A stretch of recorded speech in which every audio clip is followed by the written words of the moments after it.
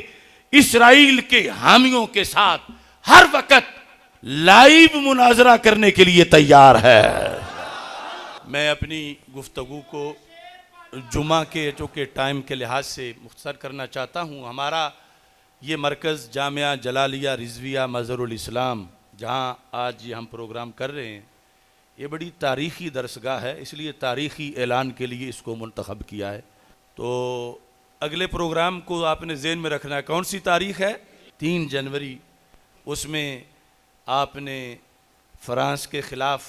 اپنے جذبات کے اظہار کے لیے اور اسرائیل نامنظور کے لحاظ سے اپنے جذبات کے اظہار کے لیے دوستوں کو بھی دعوت دینی ہے اور بر وقت پہنچنا ہے۔ یہ جامعہ جلالیہ رضویہ مظہر الاسلام ادھر پڑوس میں، شہر کے اندر اچھے علاقوں میں بڑے بڑے سنگ مرمر سے بنے ہوئے بھی مدارس ہیں، لیکن رب نے اس دھویں سے اہل سنت کو سونا نکال کے دیا ہے۔ یعنی یہاں سے پڑھ کے بڑے بڑے مناظر، بڑے بڑے مدرس، بڑے بڑے محدث